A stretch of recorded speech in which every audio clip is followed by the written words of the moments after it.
Mesdames et messieurs, bonjour et bienvenue à la Cité des Sciences et de l'Industrie en cette belle matinée de printemps. Nous avons un beau spectacle derrière nous.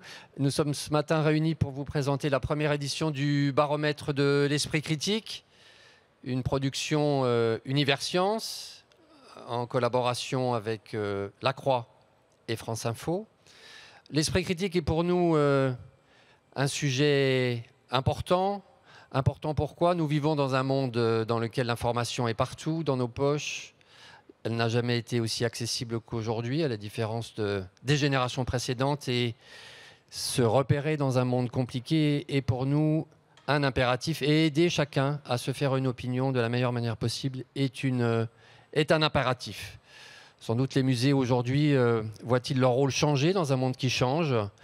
Et nous avons souhaité commencer en décrivant la situation. C'est quoi l'esprit critique? Comment est-ce que les gens le conçoivent? Comment est-ce que les gens le voient? Comment est-ce que les gens l'appréhendent?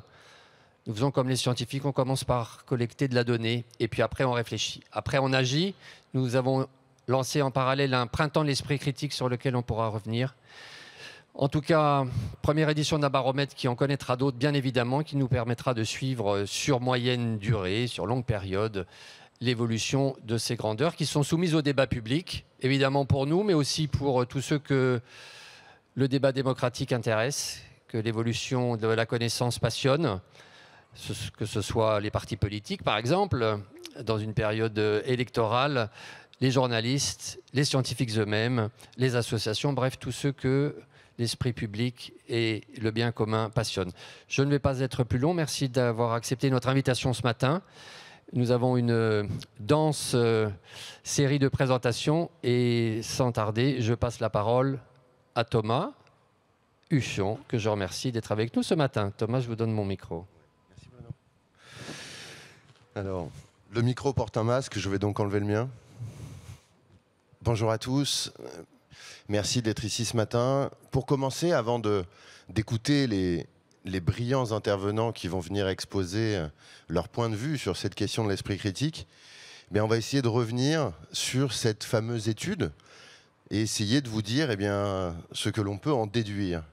Donc je vais tout de suite accueillir Olivier avec moi, qui va venir vous présenter, Olivier Richard, qui va venir vous présenter les grands enseignements de cette étude. Alors je ne sais pas comment on s'assoit. On va faire un triangle. Ça ressemblera un peu à l'esprit critique. Non, je vais m'asseoir avec toi. Et je te donne le micro. Merci. Merci. Bonjour à tous bonjour à toutes et à tous. Donc, je vais vous présenter rapidement les premiers résultats de la première enquête que nous avons menée sur l'esprit critique. Donc, avec un choix méthodologique qui était de se dire comment est-ce que l'on peut essayer de mesurer le développement de l'esprit critique dans la population. Et pour cela, c'est compliqué. L'esprit critique est un concept multidimensionnel. Et pour cela, on a choisi de croiser trois paramètres qui sont les sources et les modes d'information de la population, mais également leur curiosité, leur degré de culture scientifique. Dans quelle mesure est-ce qu'ils s'inscrivent dans une curiosité avec les sciences et l'acquisition ou le choix de comprendre et d'avoir une réflexion scientifique que l'on va croiser avec des éléments qui permettent d'identifier les attitudes et l'envie, l'esprit critique dans la population. Pour cela, nous avons mené une enquête par panel, réalisée par l'Institut GSE entre le 17 et le 28 février 2022, c'est tout récent, auprès de 3218 personnes donc interrogées par la méthode des panels. Alors, quels sont les premiers enseignements de cette étude? Non, ça va, merci. Tout d'abord, sur la culture scientifique, donc, on note un intérêt marqué pour la science en images. Et et plus largement un réel dynamisme pour la culture scientifique, puisque 80% des sondés déclarent regarder plus ou moins régulièrement des documentaires scientifiques. Les 2/3 consultent des sites traitant de sujets scientifiques sur Internet et 64% des vidéos sur YouTube. Donc un primat de l'image pour se confronter à la culture scientifique, mais également 60% qui lisent des ouvrages ou des articles scientifiques. En termes de pratique de loisirs de culture scientifique, 60% des répondants ont une pratique régulière. Ils visitent des expositions pour la grande majorité d'entre eux, mais aussi, et ce qui nous a un peu surpris dans ces résultats, déclarent reproduire des expériences scientifiques à la maison pour 31% d'entre eux et collaborent à des expériences de sciences participatives pour 27%. Enfin, pour 22%, la science fait partie des centres d'intérêt des sondés, au même titre que le bricolage ou le jardinage.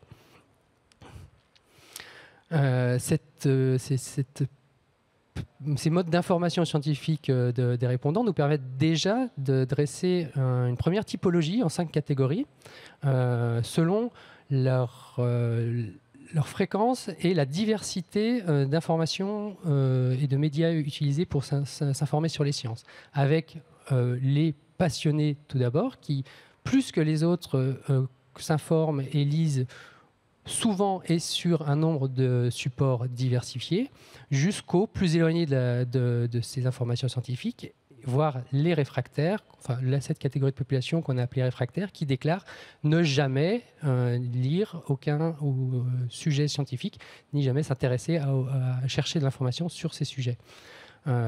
Surtout, ces 5 catégories nous montrent déjà dans la population des disparités socio-économiques et de genre, puisqu'on aura plus souvent des hommes jeunes et diplômés qui s'intéressent plus que les autres aux sciences et aux sujets scientifiques. Ce qui est intéressant, c'est que ces disparités sociodémographiques, on les retrouve sur une autre question qu'on pose, qu'on a posée, qui était quand vous étiez élève, comment vous considériez-vous plutôt comme scientifique, plutôt comme littéraire, autant que l'un que l'autre, ou ni l'un ni l'autre. Donc, un quart des répondants se considèrent comme étant scientifiques durant sa scolarité, un autre quart plutôt comme littéraire.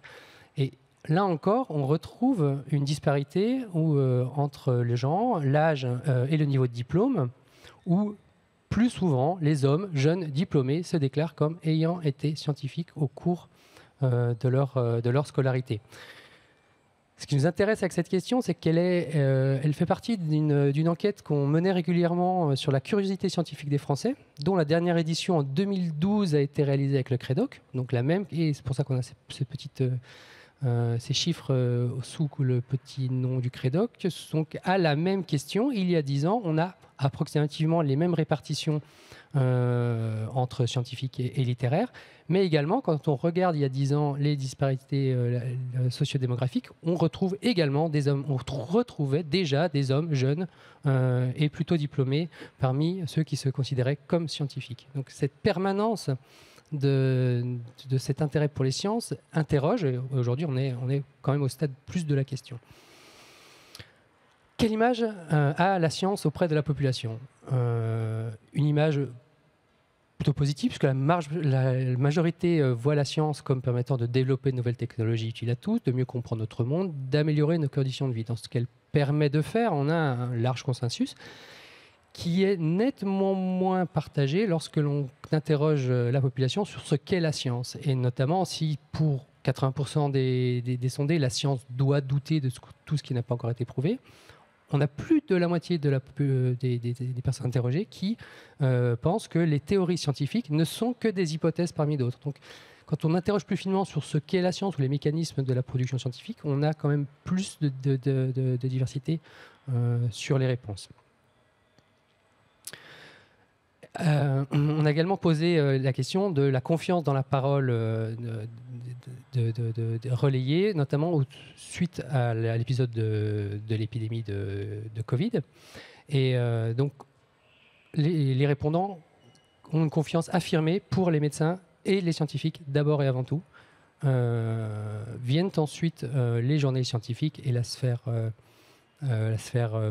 amicale. Et en dernier lieu, on trouve les représentants religieux ou les influenceurs. Donc les influenceurs sur Internet ne sont pas encore prêts à dépasser sur ces questions scientifiques les professionnels. Et de manière générale, comment les sondés suivent-ils l'actualité? Alors l'actualité en général, c'est d'abord la télévision pour 68% des répondants, et en premier pour 30% d'entre eux, mais aussi pour près des 3/4, Internet qui constitue une source d'information pour suivre l'actualité très partagée.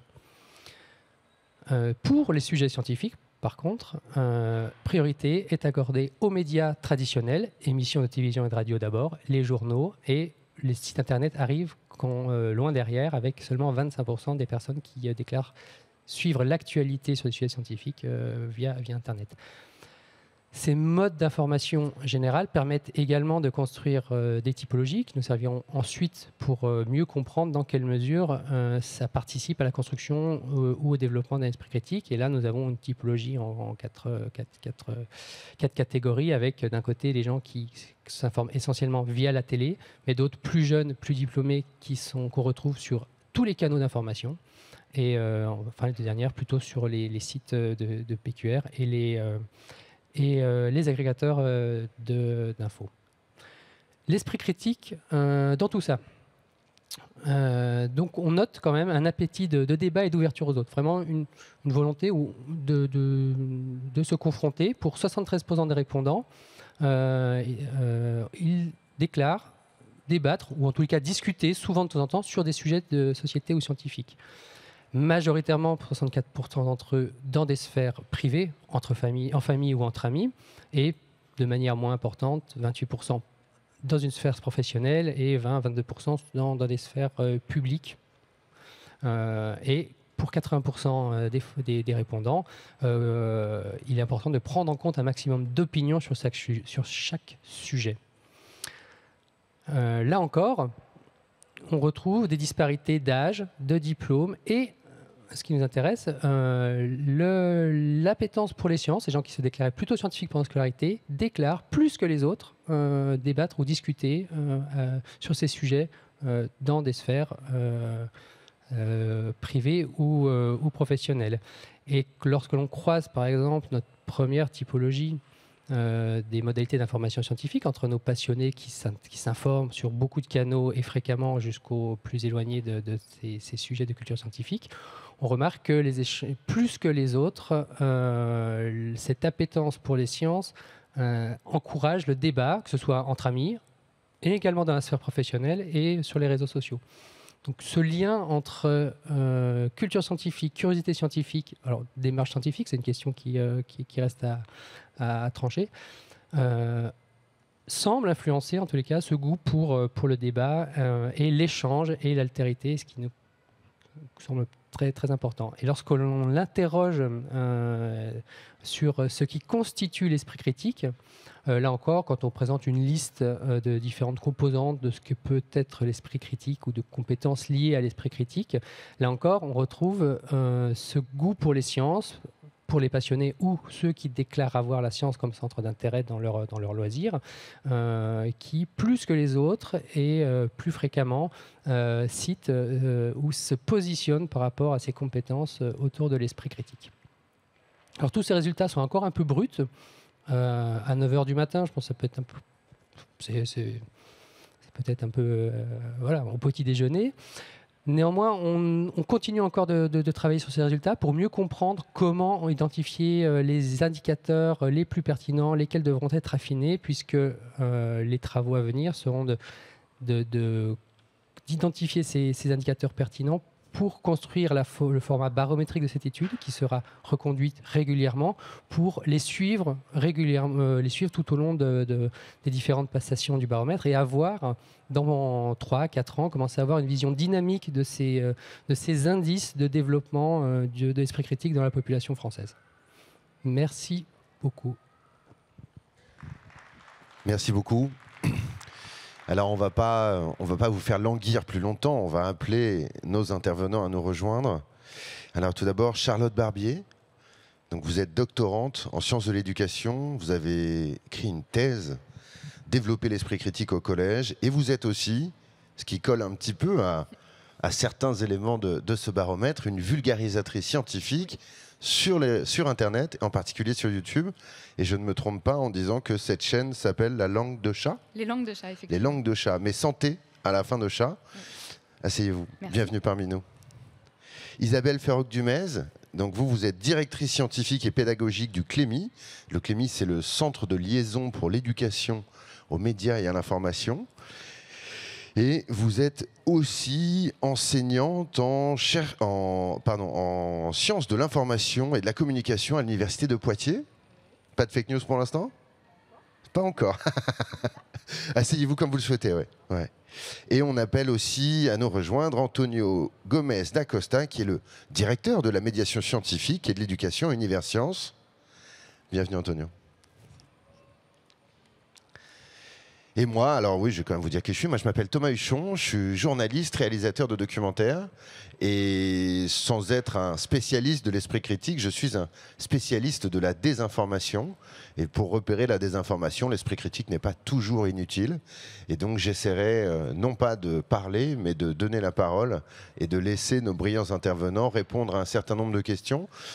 Ce que je vous propose, c'est qu'ils prennent chacun la parole successivement pour vous dire ce qu'ils ont aussi envie de vous dire. On aura quelques échanges entre nous ici et assez rapidement. L'idée, c'est de vous donner la parole afin que vous puissiez les interroger et que cette table ronde s'étende au-delà de la scène jusqu'à vos tables rondes respectives et que vous puissiez aussi participer. Honneur à vous, Charlotte. Merci. Je vous laisse commencer. Alors, je crois que vous avez des slides à présenter. Si vous voulez, je peux faire le DJ et Oui, je veux bien. appuyer sur la manette. Moi, j'en avais juste une, normalement. Ok. Alors, est-ce que c'est bien ça? Alors, normalement, ouais, vous la c'est voyez bien. devant? Oui, bah, c'est super, parfait. Ok, super. Oui. Donc moi, ce qui m'a beaucoup intéressée en fait dans cette enquête, c'est le fait que c'est la première fois qu'on essaye. Alors, en fait... collez bien le micro sur le Ouais. menton. Là, ça va? Ouais, il faut vraiment le coller. Parfait. Donc un élément qui me semble très intéressant dans cette enquête, c'est d'essayer de faire un sondage à l'échelle d'une population sur cette question de l'esprit critique. À ma connaissance, c'est la première fois qu'on fait ça dans un pays francophone. Donc c'est une nouveauté. Et on a aussi toute cette partie, à mon avis, très intéressante sur les différentes façons d'envisager l'esprit critique qu'ont les répondants de cette enquête. Moi, c'est une grande question qui m'intéresse dans ma thèse. Je regarde les différentes façons d'envisager l'esprit critique, autant dans la littérature scientifique, dans la littérature en philosophie, mais également les différentes visions de l'esprit critique qu'on peut trouver dans l'enseignement, chez les enseignants de collège, en fonction de leur discipline. Et donc, c'est un point qui m'a vraiment marqué, en fait, de voir que les personnes qui ont répondu ne sont pas totalement à côté de la plaque. Clairement, il y a des éléments qui sont totalement concordants avec la littérature scientifique. Donc on voit par exemple que le raisonnement logique était mis en avant comme une des capacités relevant de l'esprit critique. Et effectivement, on l'identifie beaucoup dans les travaux. On voit également qu'il y a toute une partie qui porte sur la réflexivité. Alors, ce n'était pas nommé tel quel dans le baromètre, mais en fait, on voit toutes les données qui concernent le fait de changer d'opinion, de questionner nos propres croyances, nos propres convictions. Et ça, c'est un élément extrêmement important de l'esprit critique, de savoir à la fois porter son esprit critique envers les informations qui nous viennent de l'extérieur, mais également être capable de le porter sur soi. Et un autre élément qui est très intéressant, c'est de faire ce lien entre une forme de pensée scientifique, un intérêt pour les sciences, et l'esprit critique.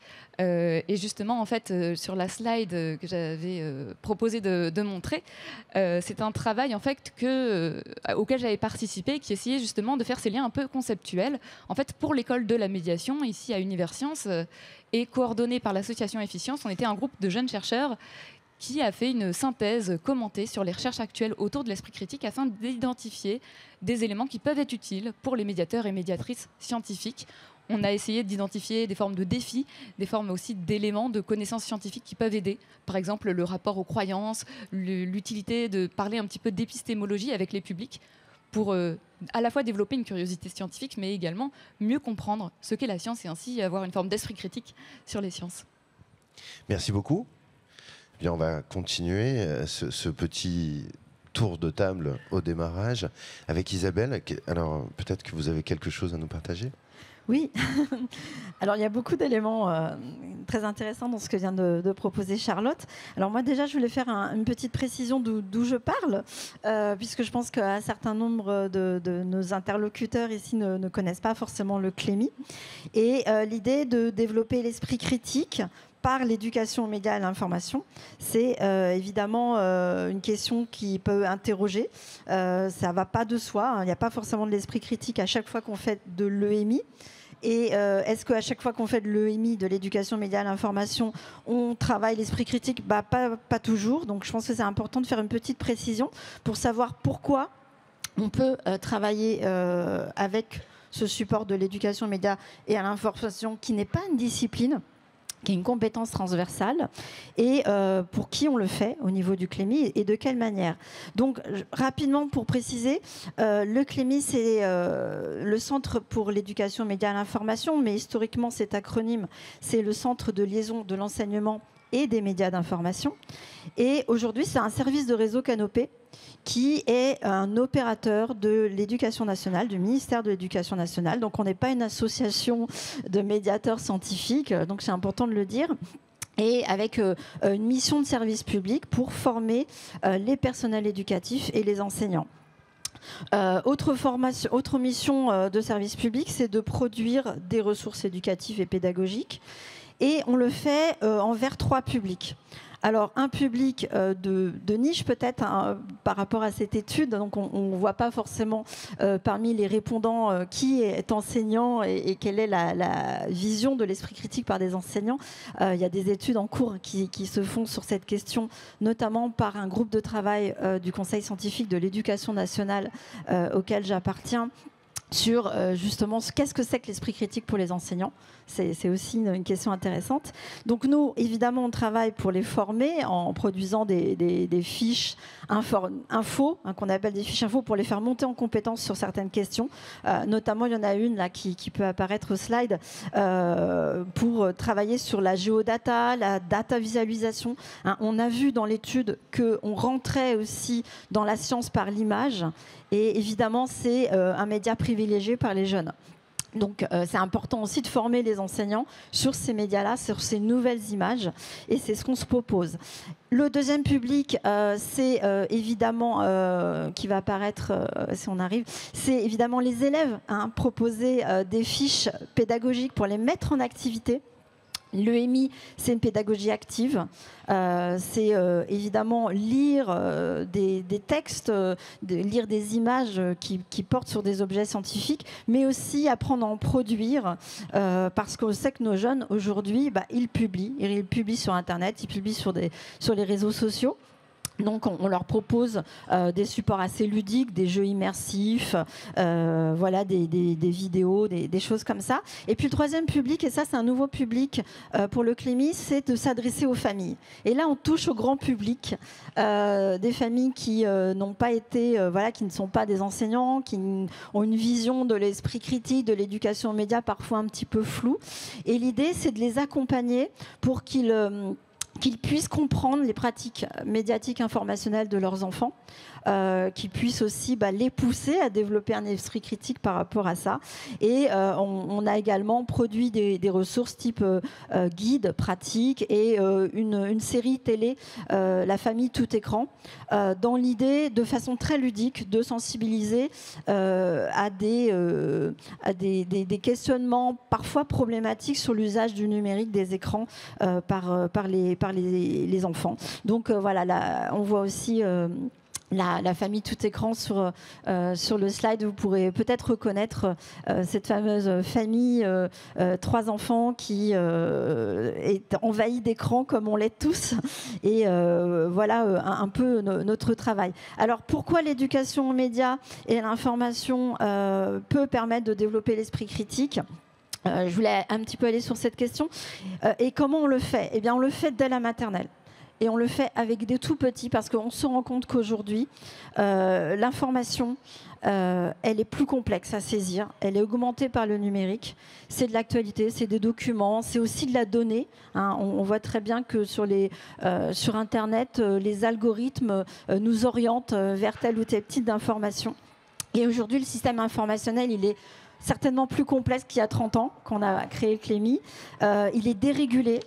On trouve évidemment de l'information à caractère scientifique sur ce système informationnel et parfois évidemment de l'information qui peut être dégradée. Donc la question des désordres informationnels, des fake news, des complots, des choses comme ça. Donc voilà, tu peux passer peut-être au slide après pour montrer. Donc on est vraiment... en fait, on se rend compte que les jeunes... dès la petite enfance, sont dans un bain médiatique, qu'il y a une surabondance d'informations, qu'il y a de la confusion, qu'on sursollicite l'attention et que ça crée des surcharges cognitives, des surcharges émotionnelles et qui vont générer parfois des excès de confiance. Évidemment, les jeunes, quand ils voient leur youtubeur préféré parler de quelque chose, on a envie de le croire, tout ce qu'il va dire. Et aussi des défauts de confiance. Et ça peut être problématique, surtout quand on remet en question de l'information qui provient d'autorités scientifiques, des enseignants, des médias. On peut aussi parler de la confiance dans les médias. Et là, on se rend compte qu'on est dans un système où l'opinion a tendance à quand même primer sur la critique argumentée. Tout le monde a une opinion sur tout.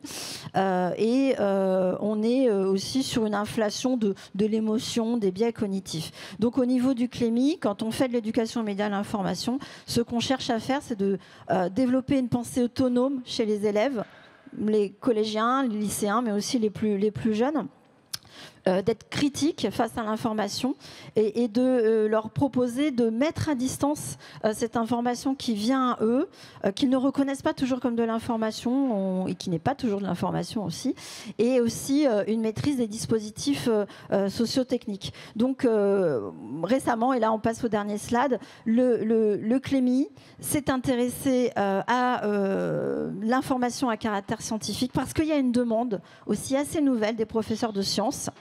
Donc il faut répondre à cette demande. On le fait toujours en s'appuyant sur les pratiques réelles des jeunes, qui sont évidemment aujourd'hui Instagram, TikTok, les vidéos YouTube. Donc ces productions médiatiques, elles restent quand même essentielles à analyser pour les faire rentrer dans ces nouveaux langages, l'infographie, la data visualisation. Donc on travaille beaucoup sur l'image et on rentre souvent, c'est le premier moyen pour entrer dans l'information, pour l'accès à l'information. Et donc ces images qui permettent de traiter de la donnée scientifique, on a besoin d'affûter son regard par rapport à ça, être curieux, identifier la source, être capable aussi, avec prudence, de s'interroger sur la fiabilité de l'information qui est proposée, sur sa valeur aussi par rapport au sujet de recherche, et puis pousser les jeunes à être modestes, on ne sait pas tout sur tout, à être lucide en fonction de ma connaissance, de mes connaissances sur un sujet. Est-ce que je peux accorder ma confiance à l'information qui vient à moi? Et donc on a tout un panel de ressources pour travailler ces questions-là en classe, quel que soit l'âge, de la maternelle de 3 ans jusqu'à la fin du lycée. En tout cas, c'est ce que se propose de faire le CLEMI. Merci beaucoup. Effectivement, pour ceux qui ne connaissent pas le CLEMI ou les superbes productions qui y sont réalisées, je vous conseille vivement d'aller vous y intéresser. Et au-delà de ça, je me permets juste de rajouter que le CLEMI organise aussi une forme de pont entre la presse professionnelle et les plus jeunes, avec l'idée d'accompagner dans les classes tout un tas de travaux médiatiques avec des professionnels de l'information. J'en fais partie à quelques reprises aussi. Et effectivement, je crois que c'est aussi important dans cette époque de la défiance de recréer du lien humain. C'est la première étape, peut-être, nous l'espérons, vers une forme de restauration de la confiance entre nous. Et donc voilà. Et donc effectivement, pour ceux qui ne connaîtraient pas le CLEMI, on vous conseille très très très vivement.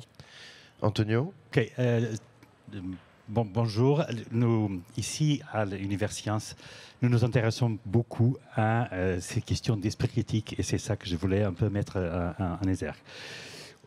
Nous commençons aujourd'hui le printemps de l'esprit critique. En effet, ça a commencé déjà avec d'autres activités, éducation aux médias, qui a déjà un cours chez nous aussi. Des activités de médiation, ce qu'on appelle les médiations détox, qui ont lieu aux étincelles du Palais de la Découverte, où on fait une approche sur les sciences, mais l'esprit critique aussi.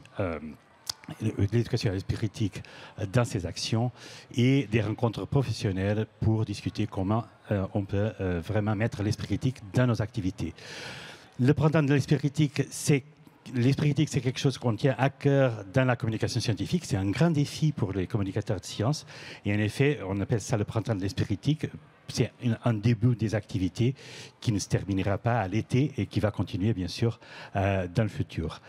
Pourquoi cet intérêt? Pourquoi on met ça au cœur de nos activités de communication scientifique? D'abord, parce que je ne vais pas rentrer dans les détails pourquoi aujourd'hui, pour l'exercice de la citoyenneté, d'être un bon citoyen, on a besoin d'avoir une compréhension des questions de science.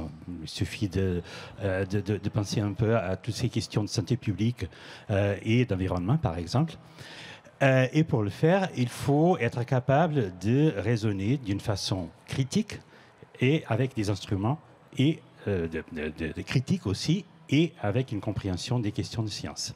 Alors, le problème vient bien sûr parce qu'on a aujourd'hui une croissance apparemment de méfiance envers la science, parce qu'il y a toute cette discussion, comment est-ce qu'on détermine la véracité des faits et quelle est l'importance des faits dans notre raisonnement.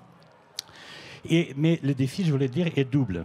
Parce qu'aujourd'hui, ce qui nous montre la recherche, c'est que par les questions, les doutes, les opinions, les fausses opinions et les désinformations, la réponse n'est pas, ou le problème ne réside pas dans une manque de vraies informations. On ne réside pas seulement dans une manque de vraies informations. Pour les citoyens, il y a, pour tout le monde, il y a d'autres problématiques et d'autres types de pensées qui font cette difficulté de raisonnement sur les faits. Et pour des personnes qui sont habituées, comme les communicateurs scientifiques et les chercheurs et les scientifiques eux-mêmes, de se dire on a les faits et c'est sur les faits qu'on raisonne, c'est très difficile pour nous, par exemple, en tant que communicateurs scientifiques, de nous convaincre à nous-mêmes que la réponse, par exemple, pour des personnes qui ont une résistance à se faire vacciner, que la réponse serait, si on donne les faits, si on explique comment ça se passe, si on dit qu'est-ce que c'est un vaccin, c'est la réponse, et donc les personnes vont avoir une réaction et un comportement en fonction de ces données. Alors, ce n'est pas vrai, donc il faut avoir d'autres approches, il faut discuter, il faut s'engager avec le public d'une autre façon. Donc ça, c'est la première question qu'on se pose, c'est à nous-mêmes. L'autre question, c'est ce qui vient et pourquoi on a fait ce baromètre, c'est parce que, bien sûr, on veut faire ce qu'on prêche, c'est-à-dire avoir des faits qui orientent un peu plus nos activités et ne peuvent pas se baser seulement sur des opinions ou sur tout un historique et une expérience en direct, mais avoir des éléments qui nous permettent de réagir. Et voilà que, par exemple, je vais seulement mettre, et après je termine, en évidence une donnée de ce baromètre qui nous aide déjà beaucoup.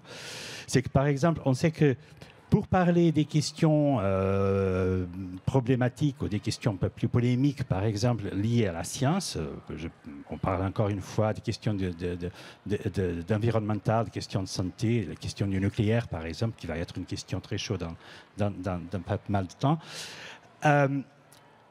C'est bien sûr nécessaire d'être à disposition et de parler du contenu des faits et des évidences et de tout ce qui se passe autour de ces thématiques, de ce qu'on connaît autour de ces thématiques.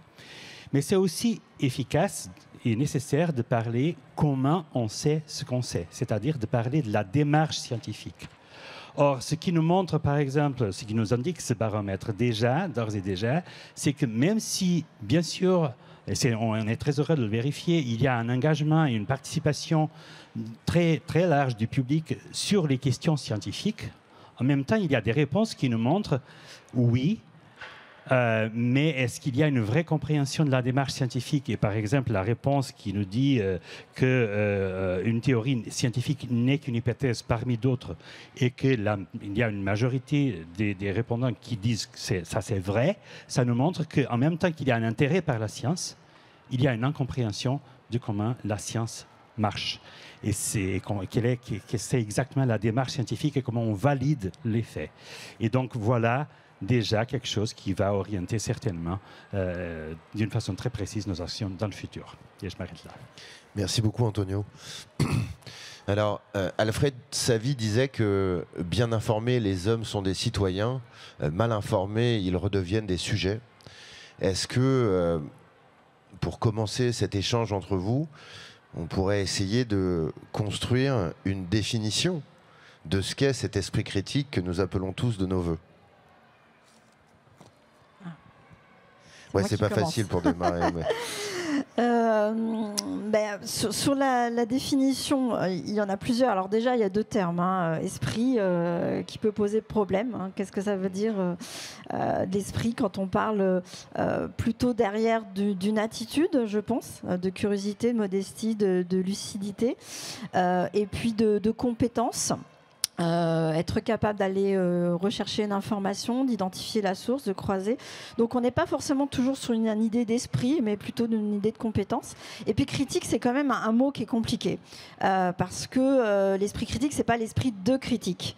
Et quand on est dans une phase comme ça de défiance assez générale, c'est critiquer les résultats d'une recherche. C'est pas forcément l'idée de l'esprit critique. Donc au niveau de l'éducation nationale, il y a quand même des travaux qui ont été faits.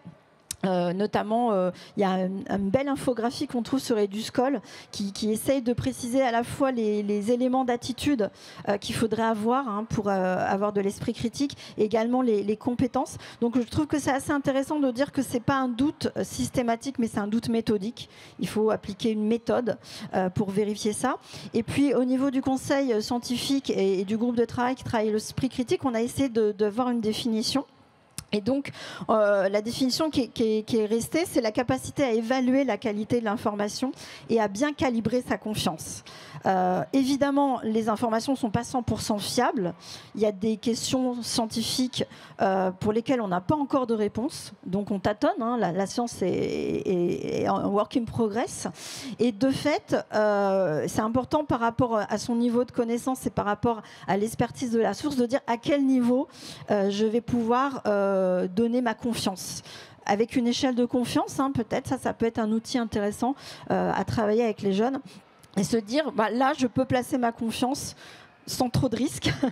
Et à certains moments, je peux peut-être plutôt ne pas forcément être dans la défiance, mais suspendre mon jugement parce que j'ai pas assez d'éléments pour pouvoir juger, avoir une opinion, parce que justement les faits sont en train de se construire dans la science. Et c'est peut-être comme ça qu'on définit nous l'esprit critique au sein du ministère et du conseil scientifique. Donc plutôt un ensemble de réflexes intellectuels et une posture peut-être d'humilité par rapport à ce que nous ne connaissons pas, et en même temps, effectivement, des termes qui sont un petit peu compliqués. Charlotte? Moi, j'ai une définition de l'esprit critique qui est plus large. Parce qu'à mon sens, cette question de la confiance, de l'évaluation de l'information est très importante, mais n'est qu'une partie de l'esprit critique. Moi, je me base plutôt sur des travaux anglophones en philosophie et en psychologie de l'éducation, qui vont considérer effectivement que l'esprit critique, ou plutôt la pensée critique dans le cadre de ces travaux, c'est un ensemble donc de compétences et d'attitudes, comme le disait Isabelle, et qui vont être mobilisables pour essayer de former un jugement qui va être critérié. Donc on ne juge pas à partir de rien. Selon les situations, on va former un jugement qui va être adapté aux normes du contexte. Donc juger, évaluer l'information en sciences, ce sera peut-être pas la même façon que de juger l'information en histoire, par exemple. Et donc, il va falloir connaître ces différents critères.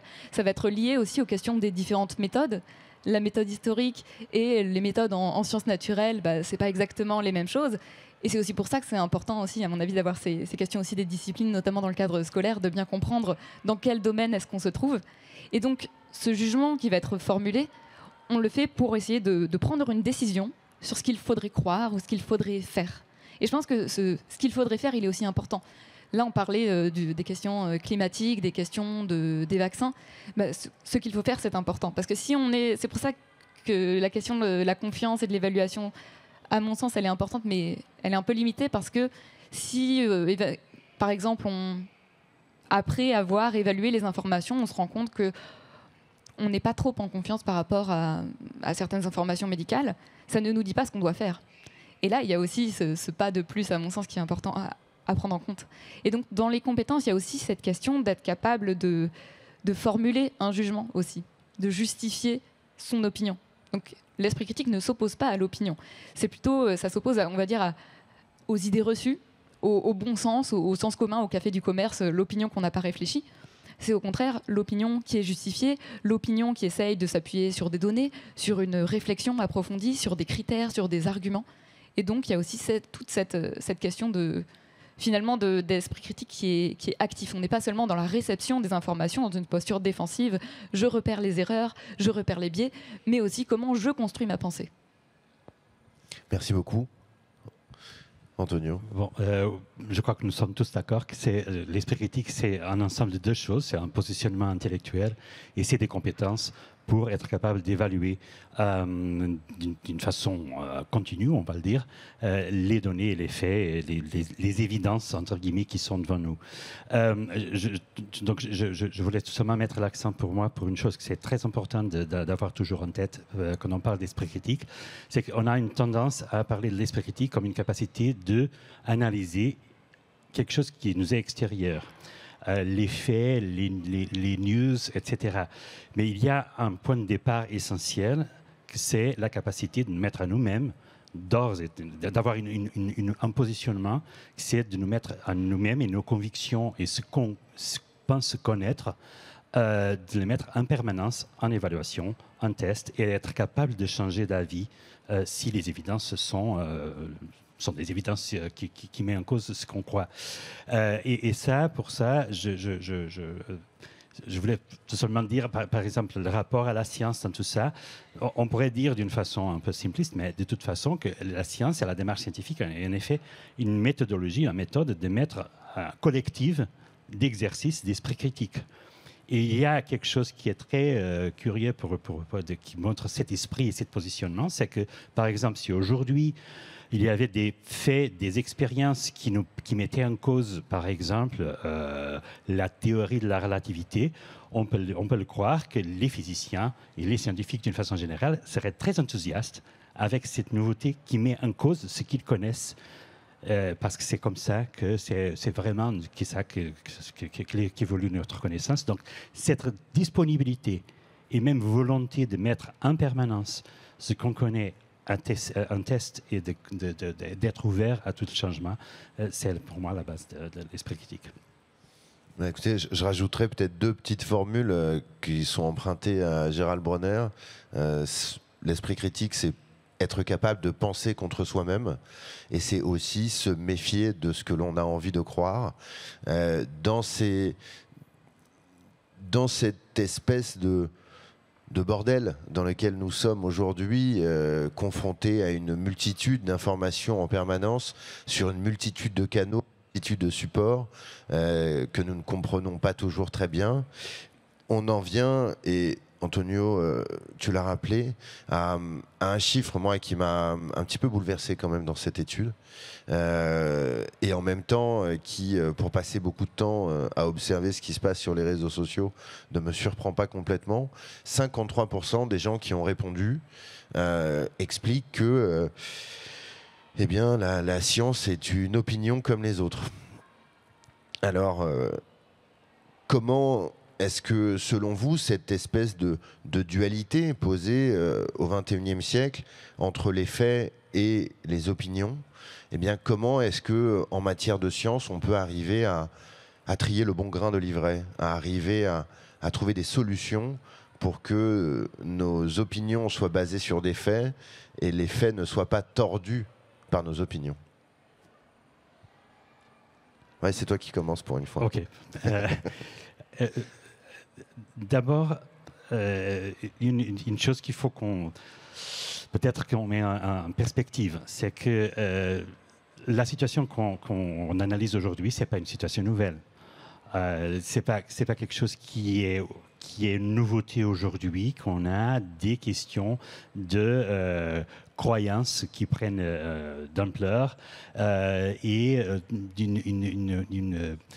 une société où l'opinion de chacun a une importance supérieure aux faits. En effet, historiquement, c'était le cas pendant des siècles.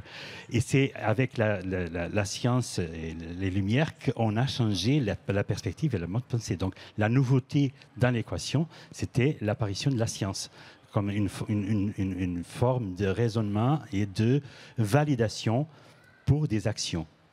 C'est-à-dire de remplacer l'autorité et les opinions de personnes par quelque chose qui est extérieur à toute autorité, ou on aimerait que ce soit le cas. C'est ce qu'on essaie de faire, c'est de mettre le raisonnement et les actions basées pas sur une personne, sur une autorité, mais sur des faits.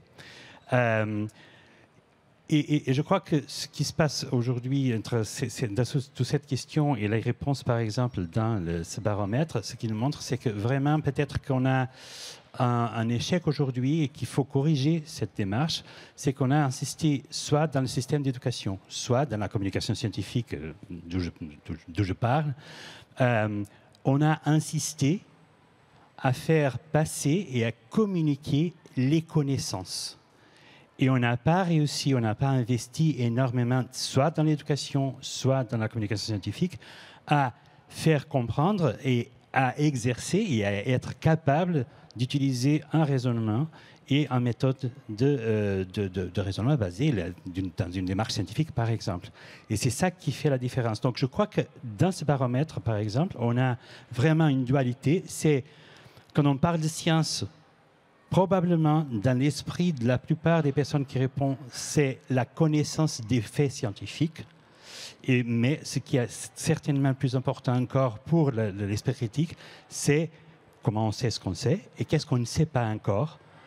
C'est ça qui est vraiment au cœur, et c'est-à-dire cette capacité de s'interroger. Donc là, pour moi, c'est la différence entre la participation à des questions scientifiques qui est très, très bien, et après une compréhension de la démarche scientifique que ça, on peut mettre en question. Isabelle, peut-être ? Alors, pour rebondir par rapport à ce qu'on a commencé à se dire sur la pandémie, parce qu'on est encore dedans d'ailleurs, je crois qu'en effet, il y a une méconnaissance de ce qu'est la science. Et pour le grand public, la science a eu une augmentation de sa visibilité par certains scientifiques qui sont des bons clients des plateaux télé, des chaînes d'information continue, qui ne sont pas toujours interrogés sur leur domaine d'expertise et qui ont des connaissances sur ces domaines, mais qui ont aussi une opinion, un avis. Et clairement, sur la pandémie, il y a des questions d'ordre médical, d'ordre sanitaire, des questions d'ordre économique, d'ordre politique. Et en fait, dans le jeu médiatique, évidemment, les journalistes, les animateurs qui sont sur ces plateaux télé leur posent des questions et ils veulent des réponses. Et c'est là qu'on commence à mélanger les choses entre ce qui est de l'ordre de la connaissance scientifique vérifiée et l'opinion de ces scientifiques qui sont invités. Et là, je crois que pour le grand public, il y a pas mal de confusion, avec du doute, en disant cette opinion-là, je ne suis pas sûre qu'elle soit tout à fait vraie. Et ce que tu disais tout à l'heure sur ce chiffre de 53% des interrogés qui disent que les théories scientifiques sont des hypothèses parmi d'autres, ils vont relativiser parce qu'ils confondent ce qui est d'une part de la connaissance, des théories scientifiques qui ont été démontrées, qui sont des faits, qui sont du réel, et d'autres choses qui sont d'une opinion sur ces théories, sur ces résultats qui sont discutés, et là on peut avoir de la méfiance, parce que, en effet, ce ne sont que des opinions. Et comme les choses se mélangent, il y a un amalgame. Et à ce moment-là, on a une défiance vers la science, alors que c'est parfois une défiance vers des opinions de scientifiques qui sont exprimées dans les grands médias. Et je pense que là, il y a une méconnaissance de ce qu'est la science et comment elle fonctionne, en fait. Parce qu'on en voit une toute petite partie visible dans les médias, et ce n'est pas tout à fait comme ça que ça fonctionne. Charlotte ? Oui, je pense qu'il y a aussi effectivement toute cette question du raisonnement, puisque même si des personnes vont dire la science est une opinion parmi d'autres, se pose aussi la question de comment elles forment leurs opinions. Et en fait, personne ne forme, à mon sens, des opinions absolument sur rien. Donc, en fait, on peut avoir cette impression qu'il y aurait une dichotomie entre les faits et les opinions, mais en fait, c'est plutôt la question de quels faits les personnes utilisent pour forger leurs opinions. Par exemple, des personnes vont considérer tenir quelque chose pour vrai parce que c'est arrivé à un de leurs proches. Et donc finalement, la question, c'est sur quel fait est-ce que vous vous basez, quel est le raisonnement qui vous a amené à construire votre opinion. Et ça, je pense qu'une des pistes, c'est aussi des formes de médiation par le questionnement, en fait. Plutôt que de s'opposer frontalement à une opinion qui nous paraît peut-être irrationnelle, stupide, incompréhensible, de questionner la personne à comment elle en est venue à cette conclusion, sur quoi est-ce qu'elle se base, et peut-être aussi l'aider à remettre en question du coup son raisonnement. Et ça m'évoque aussi en fait un ensemble de recherches sur les croyances que les personnes peuvent avoir sur les connaissances et sur les opinions. C'est un ensemble de recherches qui parle de croyances épistémiques, donc épistémique qui est relatif aux connaissances, et qui a identifié en quelque sorte 3 profils, 3 stades dans le rapport aux connaissances. On a d'abord ce qu'on peut appeler les personnes qui sont absolutistes. Donc dans cette posture, on va avoir un rapport aux connaissances et aux opinions où on considère que les choses sont soit vraies, soit fausses. Il n'y a pas vraiment d'entre-deux. Et donc dans cette conception, eh bien, l'esprit critique, eh bien, c'est tout simplement trouver la bonne solution. Si les gens ne sont pas d'accord, il y a forcément une personne qui se trompe, et on oublie peut-être que potentiellement tout le monde se trompe. On a aussi l'inverse, qui est un peu l'opposé. À partir du moment où on se rend compte que les choses sont plus compliquées, on peut tomber dans l'excès inverse, une forme de tout se vaut, à se dire chacun sa vérité, et c'est ce qu'on va appeler le multiplisme. On va dire moi c'est ce que je pense, c'est ce que tu penses, et puis finalement l'esprit critique c'est juste que chacun donne son opinion, et puis il n'y a pas vraiment à discuter.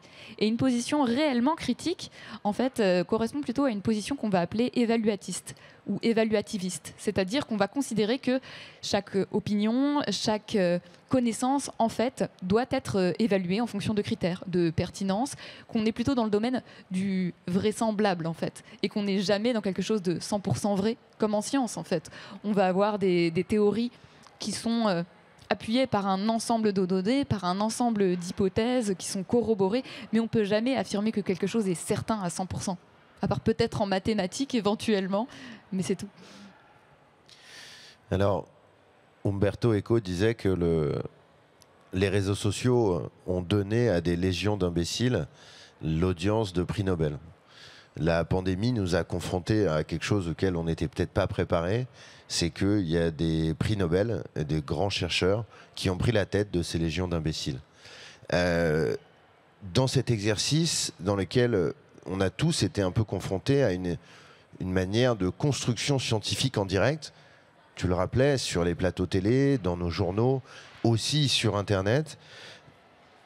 Comment est-ce que finalement ce rapport au direct, ce rapport au réel dans une matière qui, par définition, demande du temps, du recul et de la distance, eh bien, comment est-ce que ça a changé notre perception de ce qu'est la science ? Moi, je reprends. Cadeau. Je pense qu'une des premières choses que ça a fait, c'est que ça a confronté en fait, l'ensemble d'une population à une controverse en direct. On a déjà eu des médiatisations de controverses scientifiques, notamment sur plein d'aspects sanitaires. Notamment, on a eu des différents scandales. Par exemple, le Mediator, on a eu des questionnements sur le glyphosate, faut-il l'interdire ou non? Quels sont les seuils de toxicité? Ce genre de questions. Mais qui ne touchaient pas autant de personnes en même temps et dans un temps si court. Donc c'est là peut-être la nouveauté de ce qui s'est passé dans cette pandémie. Et surtout qui a confronté en fait le grand public, entre guillemets, à cette question de l'incertitude, enfin des incertitudes en sciences, qui pour les chercheurs et chercheuses est une chose qui est partie intégrante de notre métier. On a l'habitude et ça nous paraît normal de ne pas tout savoir. Et là, on se retrouvait du jour au lendemain à confronter tout le monde à cette question d'un virus. On ne sait pas comment il se propage, on ne sait pas si on pourra le soigner, comment on pourra le soigner, quels sont ses effets exacts sur la santé. Et justement, en fait, ça me questionne aussi sur les manières qu'on peut avoir aussi d'enseigner les sciences, autant dans le cadre scolaire, de communiquer sur les sciences dans les médias, dans les musées, où peut-être on a peu mis en avant ces questions des incertitudes qui sont inhérentes aux connaissances. On a beaucoup appuyé sur les résultats qui sont établis, qui sont solides, et c'est important, hein, évidemment, de bien le dire quand il y a quelque chose qui est établi et finalement, et qu'on n'a pas de raisons de remettre en question aujourd'hui, mais aussi peut-être de dire que les sciences se construisent sur des formes d'incertitude et on avance pas à pas, et que du coup on n'a pas toujours la réponse tout de suite. Et il y a aussi malheureusement le fait que ça a confronté une grande partie, beaucoup de personnes à certains problèmes, certains dysfonctionnements qu'on a dans le fonctionnement scientifique aujourd'hui, comme on l'évoquait, d'avoir des scientifiques qui parfois prennent leurs hypothèses pour des faits avérés, d'avoir des problèmes des fois dans le processus de revue par les pairs qui peut être fait de manière un peu trop rapide, d'avoir des journaux qui sont dits prédateurs, qui vont publier un petit peu n'importe quoi. Des problèmes en fait qui concernaient les scientifiques et dont les scientifiques sont conscients et contre lesquels un ensemble d'institutions essayent de lutter. Et là, finalement, on se retrouve un petit peu embarrassé quand ça éclate au grand jour. Et donc peut-être que ça peut aussi permettre de faire le ménage d'une certaine manière sur ces aspects-là et d'aller vers du mieux et plus de rigueur aussi dans le monde scientifique. Antonio ? Je crois que la pandémie, il y a plein d'exemples des conclusions et des leçons à prendre avec la pandémie. Et il y a des choses qui ont été faites. Mais pour moi, il y a peut-être trois questions essentielles. Une, c'est le rôle de l'expertise et comment on regarde l'expertise, les experts. Et ça, c'est une partie de l'esprit critique, c'est une partie de la compréhension, par exemple, de la démarche scientifique. C'est que la validation, c'est pas fait par des experts, c'est fait par une communauté, c'est fait cumulativement dans le temps. Et donc, on se tire une balle dans les pieds, en effet, chaque fois qu'on apporte un expert pour nous parler de quelque chose. Parce que nous sommes en train de reproduire cette notion. Il y a des autorités qui nous disent qu'est-ce qu'il faut penser. Alors ça, c'est contre tout ce qui est la démarche scientifique et c'est contre l'esprit critique. Après, bien sûr, il y a des difficultés. Tout le monde ne peut pas savoir tout pour s'informer sur tous les sujets, mais on pourrait parler de ça après. Ça, c'est la première question, c'est à traiter les questions d'expertise, soit dans les médias, soit dans les lieux de communication scientifique d'une façon très judicieuse. L'autre chose, c'est un a priori très intéressant qui existe, c'est que si tout le monde a le même type d'information, si tout le monde comprend les mêmes informations, tout le monde se mettra d'accord sur les actions conséquentes, sur ce qu'il faut faire. Alors ça, c'est pas vrai du tout. Avec les mêmes informations, on peut prendre vraiment des actions différentes. Avec une information que, par exemple, tous les jours, il y a des gens qui meurent à cause du tabac, et le même type d'information, tous les jours, il y a des personnes qui meurent à cause des automobiles, on prend socialement des mesures différentes. Et donc, ça, c'est quelque chose qui était vraiment très présent pendant la pandémie. C'est alors la science nous dit ça, donc il faut faire comme ça. C'est pas vrai.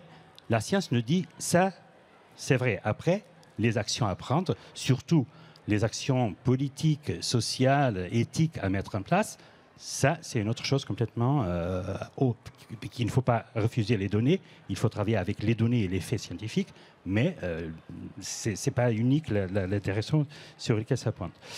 Bon, et je m'arrête là, c'était le principal. Quelques mots. Je pense qu'on a beaucoup appris en effet de cette pandémie, mais je voudrais rebondir sur une expression que tu as utilisée, Thomas. Tu as dit qu'on avait vu la science se faire en direct. Et ça m'embête un peu, parce que je trouve qu'on est dans un point de vue de journaliste, parce que je pense que le temps des médias et le temps de la science, c'est pas le même. Et ça, on l'a peut-être pas encore tout à fait compris.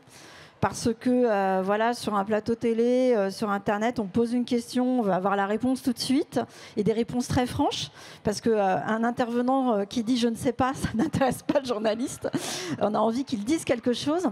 Alors que, comme l'a rappelé Charlotte, le temps de la science, c'est des expérimentations, c'est traitement de données, c'est également une publication avec la soumission par les pairs pour le sérieux des résultats. Et ça prend du temps. Et alors c'est vrai, même si tous ces process se sont accélérés avec la pandémie parce que c'était nécessaire d'aller plus vite, malgré tout, on n'a pas tout à fait compris qu'il fallait du temps et qu'on n'avait pas des réponses à tout et que les réponses étaient provisoires. Et la science, c'est des avancées provisoires qu'on confirme ou qu'on ne confirme pas. Et ça, je ne suis pas sûre encore que le grand public ait tout à fait compris ça. Et parce qu'on veut des réponses tout de suite, c'est le risque de prendre les réponses qui se présentent à nous, qui sont les plus simples pour justement se débarrasser de l'incertitude, des réponses de complotistes, des réponses irrationnelles et qui résonnent aussi parce que notre cerveau il a besoin d'avoir des réponses, surtout dans une période aussi angoissante.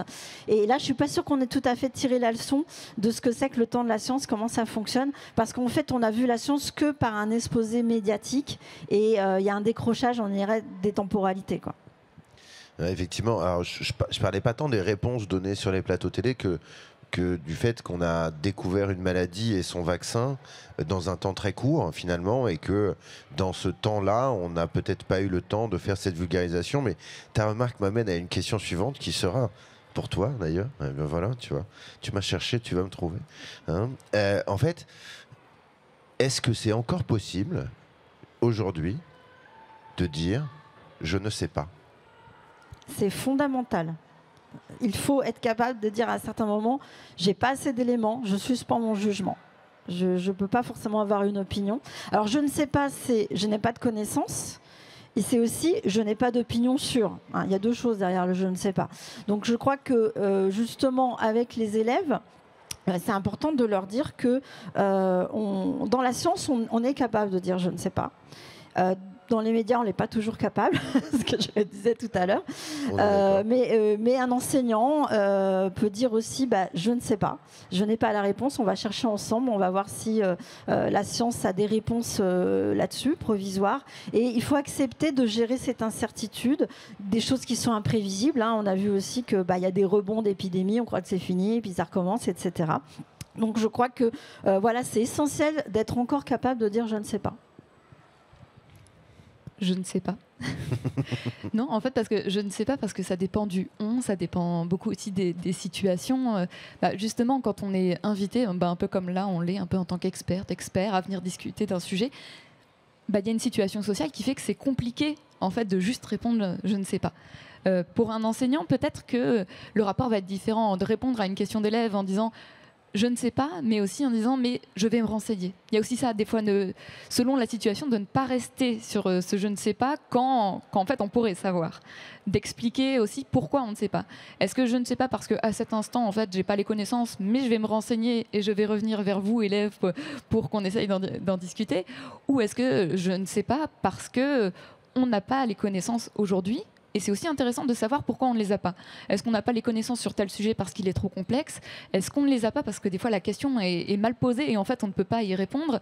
Est-ce que je ne sais pas parce qu'en fait c'est moi qui n'ai pas encore eu le temps d'explorer ce domaine, par exemple? Antonio? D'abord, j'aimerais renverser la question. Est-ce qu'on peut dire on sait tout? C'est évident que non, donc il faut toujours être capable de dire je ne sais pas. Mais je voulais aussi dire, pour cette question, il y a aussi une chose qui vient souvent, c'est l'incertitude et le fait que, par exemple, les scientifiques disent on n'est pas 100% certain d'une chose. C'est équivalent à dire je ne sais pas, ou oui, dans une certaine mesure. Mais il y a une confusion entre je ne sais pas, il y a une énorme différence entre je ne sais pas et j'ignore.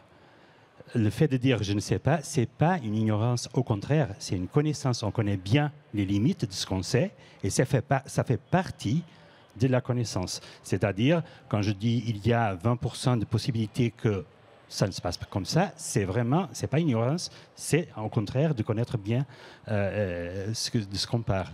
Et le fait qu'on est capable de dire sur cet aspect je ne sais pas certaines choses et préciser, ça c'est vraiment de la connaissance et pas de l'ignorance. Merci beaucoup. Alors, ça sera la dernière question avant de vous donner la parole. Parce qu'on va quand même essayer de proposer des solutions ou des pistes un peu plus positives. Comment est-ce qu'on peut redonner confiance dans la science? qu'on peut essayer de mettre en place dans vos différents domaines de compétences? Qu'est-ce que vous voyez comme piste afin effectivement de refaire ce lien et de refaire cette confiance, non pas dans les opinions scientifiques, mais dans les faits qui nous permettent de les établir? Antonio.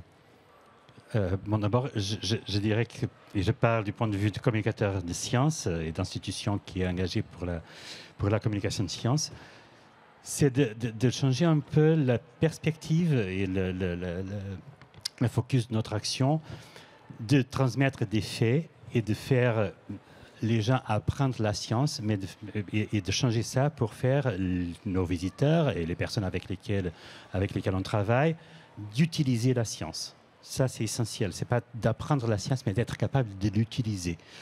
Ça, c'est une chose. Et l'autre, je l'ai déjà dit, c'est de vraiment mettre le focus pas tellement sur les faits qu'on connaît, mais sur les questions qui existent aujourd'hui, les approches de la science pour les résoudre et l'éducation à l'esprit critique.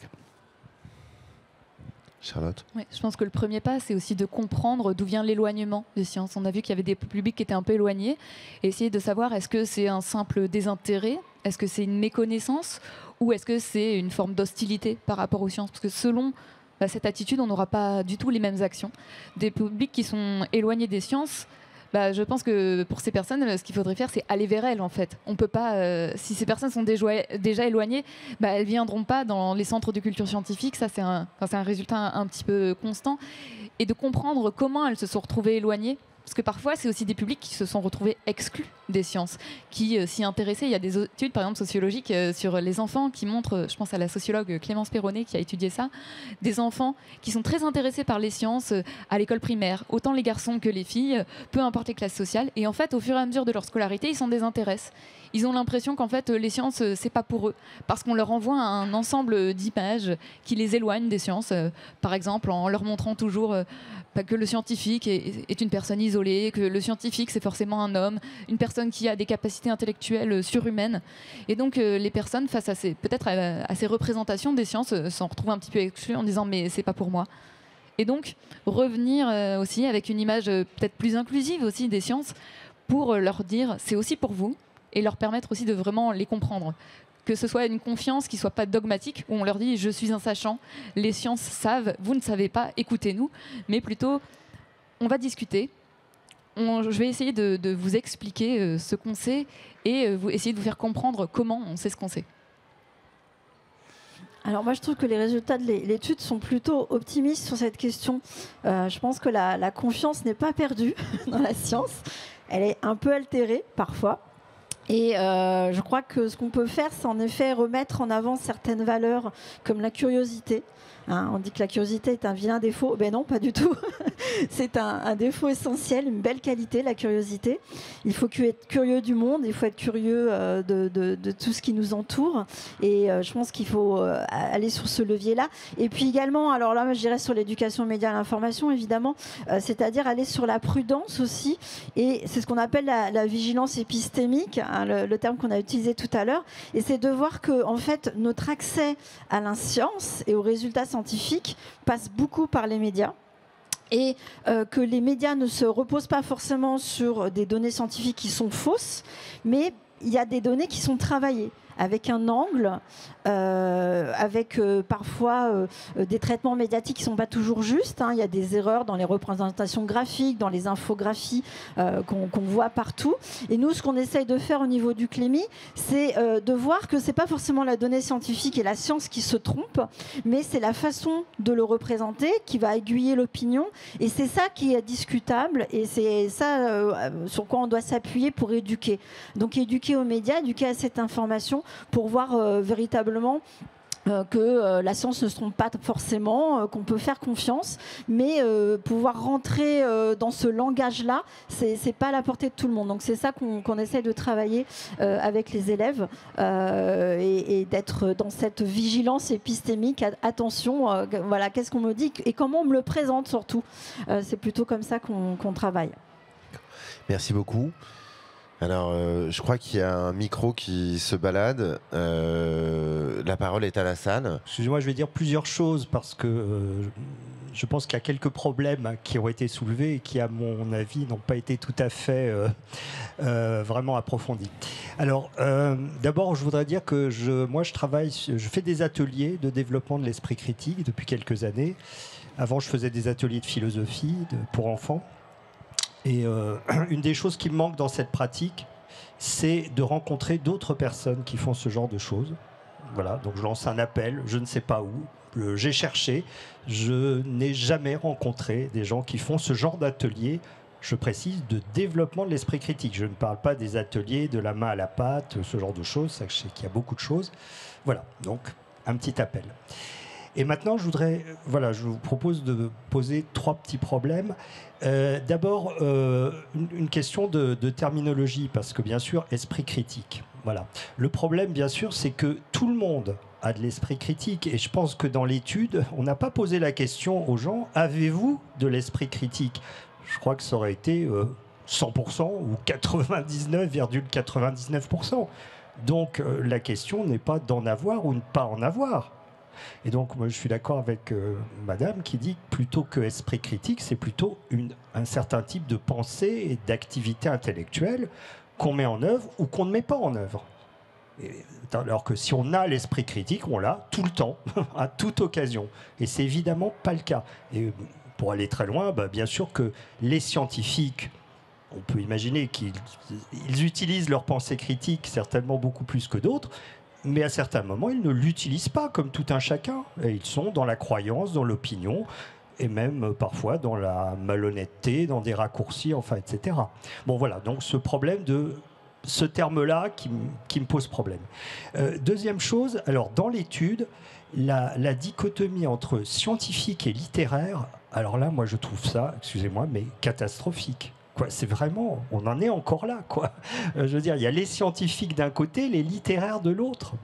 Et d'ailleurs, dans l'étude, il y a même une sorte de contradiction, parce qu'à un moment donné, on pose une question, et dans les réponses, ceux qui répondent sont plutôt scientifiques. On descend, puis tout d'un coup, ils sont ni scientifiques ni littéraires.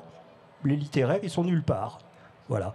Donc voilà, moi ça me pose tout à fait problème d'avoir cette dichotomie qui est encore là. Je croyais que c'était dépassé, mais c'est encore présent. Et dernière chose, un implicite qui est là tout le temps dans ce que vous dites et dans l'étude, qui est qu'au fond, la culture scientifique serait au fond un gage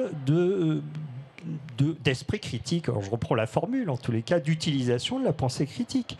Or, ça me paraît pas du tout évident. Et d'ailleurs, il y a alors voilà, excusez-moi de dire il y a eu des études parce que c'est le grand truc. Mais enfin bon, en tous les cas, même le bon sens peut dire que quelqu'un qui a pas mal de culture scientifique va être certainement aussi plus à même que d'autres de s'accrocher à des préjugés, de les justifier, de les défendre mordicus, parce qu'il s'appuiera sur des compétences intellectuelles que d'autres n'ont pas, sur un bagage culturel important. Et donc, ce n'est absolument pas un gage de pensée critique d'avoir une solide culture scientifique. Là aussi, c'est pas si évident que ça. Donc, bien sûr, il faut de la culture scientifique, mais ça ne suffit absolument pas. Et donc, dans les ateliers que je fais, et puis j'espère dans cette démarche qui veut développer l'esprit critique, il y a vraiment beaucoup d'autres choses à développer que simplement la culture scientifique. Voilà. Alors moi je suis totalement d'accord avec ce que vous dites, mais c'est aussi parce que c'était peut-être l'intérêt aussi de l'étude justement de croiser ces questions peut-être d'intérêt pour les sciences et l'esprit critique. Je pense que c'est une nouveauté qui est intéressante, mais c'est aussi intéressant de le voir pour un intérêt pour la culture au sens large, en fait. Parce que, pour faire preuve de pensée critique, on est bien obligé de raisonner sur quelque chose. Et pour faire preuve peut-être de pensée critique face aux sciences, il faut un minimum de connaissances scientifiques, mais pour faire preuve de pensée critique au quotidien, il nous faut des connaissances sur un ensemble de domaines. Et en fait, effectivement aussi, la philosophie pour enfants, c'est vraiment, à mon sens, des formes de pratiques qui sont extrêmement pertinentes pour développer l'esprit critique, surtout chez les jeunes enfants. En fait, parce qu'ils vont aussi pouvoir partir d'expériences quotidiennes, de leurs connaissances, aussi des fois d'albums de jeunesse, et de réfléchir dessus. Et comme je disais, c'est aussi cette question de construction de son avis, construction de sa pensée, qui peut être faite par ce genre de biais. Et en fait, on peut tout de même faire des liens en fait, entre on va dire des compétences qu'on retrouve dans la pensée scientifique, mais qui ne s'y résument pas. En fait, quand on dit une ouverture, une curiosité, c'est important en sciences, c'est important dans l'esprit critique, mais c'est important aussi dans plein d'autres domaines. Et on peut tout à fait avoir des personnes qui font preuve d'une grande pensée critique et qui n'ont pas spécialement de bagage scientifique. C'est pas du tout impossible. Mais dès qu'on va parler de questions vraiment scientifiques, ben là, forcément, ça va être un petit peu embêtant. Et il faut aussi avoir cette proportion qui est liée à l'évaluation de l'information, cette attitude à aller à la recherche d'informations, de se rendre compte de ce qu'on ne sait pas, essayer de se renseigner et aussi avoir les compétences pour pouvoir se renseigner correctement. Parce que être ouvert d'esprit, mais si on n'a pas de compétences pour trier, c'est là aussi où ça peut un peu où le bas blesse, où on va peut-être des fois accepter un petit peu tout et n'importe quoi et avoir du mal à distinguer ce qui est plus ou moins sérieux et de ce qui est peut-être un petit peu plus contestable. Je pense qu'on ne peut pas dire qu'on a de l'esprit critique, on n'en a pas. Je crois que ce n'est pas la question, parce que les études, comme vous le dites, montrent que dès la petite enfance, on a des capacités d'esprit critique. Donc ce n'est pas le problème, en fait. C'est le problème de le renforcer, de le développer, de le muscler, plutôt. Et donc c'est plutôt un niveau d'esprit critique qu'il faudrait savoir évaluer. Mais c'est vrai que ce genre d'études ne vise pas forcément d'évaluer le niveau d'esprit critique des interrogés, voilà, des personnes qui sont questionnées. Mais malgré tout, on a quand même une image intéressante de ce qu'est l'esprit critique, comment c'est représenté, quelle est la représentation sociale de cette chose pas très claire. Donc je pense qu'il y a un apport important de cette étude sur cette question, mais il faut prolonger, et on a bien dit que c'était une première étude qui avait encore des résultats à creuser, et c'est un bon début en tout cas pour cerner la question, je pense. Antonio ? Oui, seulement un mot sur cette question des scientifiques et d'être scientifique et d'avoir nécessairement donc en permanence un esprit critique. C'est pas vrai du tout. C'est assez évident. Mais seulement pour faire et en effet, ça dépend énormément, et même pour l'exercice d'esprit critique, la même personne, par exemple, qui peut dire il faut faire confiance aux scientifiques sur une certaine thématique, est la même personne qui va dire il faut se méfier de ce que dit la science sur une autre thématique différente. Donc, c'est pas une division entre personnes, c'est une division entre opinions sur certaines thématiques. Ça, c'est une question. Par contre, je voulais seulement dire, et je suis d'accord, le fait que... et il y a des études qui nous montrent, en effet, que le plus de connaissances scientifiques sur une certaine thématique, le plus fort, parfois, est la contestation et la différence entre, par exemple, des opinions qui viennent d'un groupe avec une option politique et un groupe avec d'autres options politiques. Les différences augmentent quand la connaissance scientifique augmente aussi. Et ça nous montre qu'en effet, la capacité de mettre en cause les faits scientifiques, bien sûr, si on connaît la procédure scientifique et la démarche scientifique, ça nous permet d'être plus critique d'une façon plus efficace. Ceci dit, seulement une question. On a bien dit, et nous sommes tous d'accord, que l'esprit critique, c'est une question de positionnement et une question d'avoir les compétences pour le mettre en exercice. Et je dirais que la formation scientifique, quand même, c'est très utile pour ses compétences. Par exemple, moi, je donne souvent l'exemple, moi, je suis un biologiste à la base, etc., mais je n'ai jamais fait des études sur les questions climatiques. Donc, je sais le même que mon voisin qui travaille à la banque ou dans un McDonald's, n'importe où, qui n'est pas scientifique. Je sais exactement, le point de départ, c'est le même. Par contre, ce que j'ai, c'est un entraînement à comment, quels sont les indicateurs qui me disent je peux faire plus confiance à ça qu'à ça. Il y a un entraînement quand même de validation et de procédures, de compréhension des procédures de validation qui est un peu différente, et que ça, c'est quelque chose d'essentiel. Merci beaucoup. Alors, est-ce qu'il y a d'autres questions? On va peut-être, s'il y a alors je vois deux mains qui se lèvent. On va vous donner les micros et je vais noter vos questions pour pouvoir les répercuter. On va prendre les questions à la suite pour une question d'organisation. D'accord. Bon, Avant toute chose, merci. C'était remarquable et je suis très très content et très amusé que ça ait pu, grâce au calendrier, avoir lieu un 1er avril, qui est considéré très très souvent comme la journée non officielle de l'esprit critique, puisque c'est le seul jour durant lequel tous nos concitoyens se disent « Ah, attendez, peut-être que ça, c'est pas vrai !» Ce qui est un exercice qu'il faudrait peut-être apprendre à un petit peu généraliser, dans la mesure du possible, parce que ça devient vite insupportable. Et c'est très frustrant pour moi, parce que vous avez été tellement brillant que j'avais toute une galaxie de questions que j'ai raturées au fur et à mesure, parce que vous y avez répondu.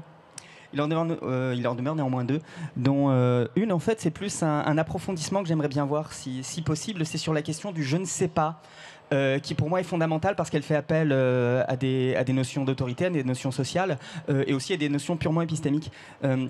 C'est-à-dire que, comme tu l'as très très justement dit, Charlotte, il y a cette idée aussi de positionnement social où c'est très difficile quand on est dans une position d'enseignant ou de sachant, pour bon, j'aime pas le terme, mais admettons, de dire je ne sais pas. Est-ce que justement ça fait pas partie de notre rôle de savoir dire je ne sais pas et d'apprendre à réenchanter la méconnaissance dans un sens, et aussi à réapprendre la frustration de ne pas savoir, voire même à réapprendre aux gens que je ne sais pas, ça n'est pas un point mort, mais c'est un point de départ. Et que c'est très très excitant, hein, je ne sais pas en fait.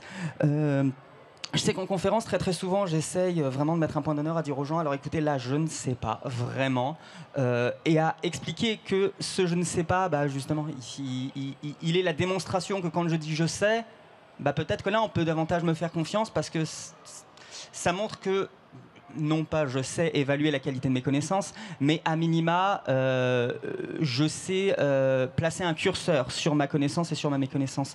Donc, est-ce que vous ne pensez pas justement qu'il faudrait revaloriser ce je ne sais pas et voilà, éviter les réponses à l'emporte-pièce quand on ne sait pas et qu'on a envie de conserver sa position d'autorité, ou même, j'ai envie de dire, pire, dire c'est comme ça, et encourager les jeunes élèves apprenants à être non pas des citoyens qui se posent des questions, mais des citoyens qui obéissent en fait. Bonjour. Allez-y, allez-y. Merci. Pierre de Bremondars, enchanté. Je suis médecin généraliste et président du collectif No Fake Med. Donc on a créé le collectif suite à la plainte des homopathes suite à la tribune qu'on a fait pour le déremboursement notamment de l'homéopathie. Aujourd'hui, le collectif a changé un peu d'objectif. On marche sur 2 pieds, qui sont la lutte contre la désinformation et les dérives en santé, et la production d'informations de qualité en santé. Et je pense qu'il faut distinguer 2 choses. Qu'est-ce qu'on veut au niveau des sociétés et du coup des institutions ? Donc là, c'est une certaine irréprochabilité de nos institutions qui ne doivent pas laisser la porte ouverte à tout ce qui ne fait pas partie, tout ce qui n'est pas acceptable par l'esprit critique. Donc en gros, se baser sur les données de la science quand on est un ministère de la Santé, quand on est des journalistes, pour affirmer des messages. Et ensuite, l'autre chose, c'est nous, dans nos vies individuelles, là où on peut avoir du coup de l'effet, donc moi en consultation en médecine générale, mais vous dans le dîner de famille avec votre tante qui est persuadée que les vaccins lui injectent les puces 5G, qu'est-ce qu'on peut faire ? Avec le collectif, on s'est rendu compte que c'était super sympa de faire des blagues, mais c'était pas très constructif. Le débunkage, ça prend du temps, ça prend de l'énergie, c'est vital, mais il faut que ça soit fait, mais ça prend vraiment beaucoup de temps, et il faut qu'il y ait des gens ou des collectifs qui soient faits, qui fassent ça. À l'échelle individuelle, il est beaucoup plus constructif de garder un doute et d'entretenir à la fois un dialogue avec la personne qui est dans son monde, et de lui permettre, par des questionnements, par un dialogue constructif, donc j'accepte de changer de position sur certains points, et si tu acceptes de changer de position sur certains points, pour que le jour où elle a vraiment un doute sur ces débats, elle vienne nous voir. Et ça, c'est plutôt issu du travail sur les dérives sectaires, auxquelles malheureusement on est beaucoup confronté en médecine, et avec une accélération des choses avec la pandémie. C'est soit on affiche en effet une façade de sachant, je sais, vous ne savez pas, merci monsieur, allez voir ailleurs, et les gens vont voir ailleurs, des charlatans, clairement. Soit on dit, ok, je ne sais pas, mais on va chercher ensemble, et je rejoins du coup mon collègue de la TEB là-dessus, et c'est mon rôle, je pense, de médecin généraliste, et globalement de soignant, de dire, je ne sais pas aujourd'hui ce qui se passe avec le virus, je ne sais pas ce que vous me racontez sur ces vitamines que vous prenez, mais je vous propose de se revoir dans quelques jours pour aller chercher ensemble avant, pour en discuter, pour garder un lien.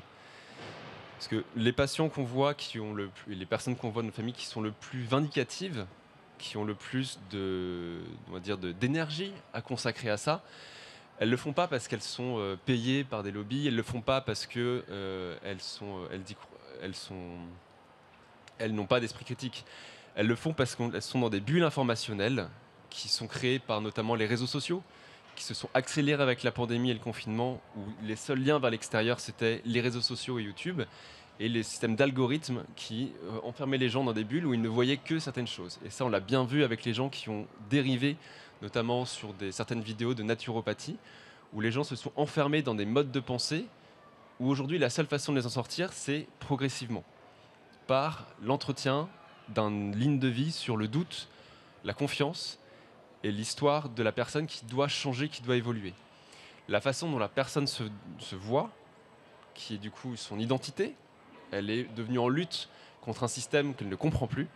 Cette vision d'elle-même doit changer et c'est là où l'accompagnement doit être personnel. Et cette personnalisation, ça peut être vous, avec votre tante, votre proche, parce qu'il y a un amour de famille, il y a un lien, ou avec le soignant en qui a la confiance. Et donc cette capacité au doute, elle se fait vraiment par petites touches, par petits questionnements et par un entretien doux du doute. Ça, c'est pour l'individuel. Par contre, au niveau des médias, au niveau des institutions, au niveau du travail de la Miviludes, au niveau du financement des institutions qui luttent, mais vraiment au sens combat contre ça, il faut qu'il y ait une vraie radicalité de la lutte, une vraie radicalité dans les sanctions, et un financement, bien sûr aussi, et un soutien institutionnel aux gens qui créent de l'information. Il faudrait qu'il y ait sur les réseaux sociaux et sur Internet, autant de contenu de qualité comme font certains collègues, notamment la Tronchambier, ou des gens qui font de la vulgarisation médicale, que de contenu complotiste et qui proposent une autre version de la science. Et donc ça passe par la curiosité, ça passe par l'accessibilité, et ça passe peut-être en effet par les ateliers de création de contenu scientifique, donc donner des recettes aux élèves, aux étudiants en terminale pour créer des ateliers sur la Terre plate. Est-ce que je dois penser que la Terre est plate? Et donc c'est en leur donnant l'envie de s'emparer de ça, en valorisant ça dans l'enseignement supérieur, qu'on arrivera à changer la société petit à petit et avoir des débats en famille apaisés à Noël sur l'homéopathie ou le vaccin. Merci beaucoup. Merci beaucoup. Alors, peut-être la dernière intervention, madame. Vous pouvez récupérer le micro juste à côté, ouais. Merci. J'ai juste une toute petite question, enfin 2 petites questions. Est-ce que vous pensez que la défiance vis-à-vis des médias, c'est un manque d'esprit critique? Et qu'est-ce que vous mettez derrière le mot média? Est-ce que vous mettez sur le même piédestal tous les médias? Je veux dire JT, vidéo YouTube, réseaux sociaux, bouquins. C'est tout. Merci beaucoup. Alors peut-être cette première intervention et cette demande d'approfondissement sur le je ne sais pas, comment on fait pour gérer justement cette difficulté entre la position sociale et la capacité à admettre peut-être pas une faille ou une erreur, mais en tout cas une forme de limite dans ce que nous savons. Ouais, je pensais que tu avais envie. Ouais. Bon, dans le cadre des enseignants, il y a peut-être aussi des questions dans la formation aussi en parler. Moi, comme Isabelle, des fois j'interviens en INSPE, donc les instituts de formation des enseignants. Et notamment pour les personnes qui sont en formation initiale, il y a toujours cette peur de ne pas savoir gérer une classe, dire comment on va faire. Et du coup, une manière des fois de le faire, c'est de s'affirmer en disant je sais, vous ne savez pas, enfin une forme de positionnement. Et peut-être que justement essayer de leur apprendre que ne pas savoir, c'est pas perdre le contrôle de sa classe en fait. Et je pense qu'il y a un apprentissage à faire, peut-être une réflexion qui est pas encore, qui est seulement peut-être émergente, parfois même pour les chercheurs, quand on se retrouve face à des étudiants, c'est plus facile à gérer parce qu'on est face à des adultes. Donc aussi peut-être des pistes au niveau de la formation. Et du coup de le gérer en ayant aussi une confiance dans les savoirs qu'on vient apporter en fait. Si on n'a pas une certaine confiance en ce qu'on sait et en soi, c'est là peut-être qu'on n'ose pas dire le je ne sais pas parce que on a peur finalement de perdre la position pour laquelle on a été invité ou pour laquelle on est présent. Oui, alors pour rebondir sur les propos de Charlotte, il y a là aussi des réponses dans la pédagogie. type de pédagogie, la pédagogie de la controverse, hein, sur des questions qui sont socialement vives, où on n'a pas de réponse très claire, il faut en discuter. C'est montrer aux élèves que l'enseignant, il n'est pas forcément là pour donner son opinion. Il est là pour préciser que certaines connaissances sont avérées sur des sujets, d'autres non. Et donc, cette pédagogie de la controverse, c'est la suite du je ne sais pas, c'est le point de départ, comme vous dites. C'est je ne sais pas, mais je pense savoir ça. Et puis, c'est l'ouverture vers l'interaction et vers l'autre en disant et toi, qu'est-ce que tu penses savoir?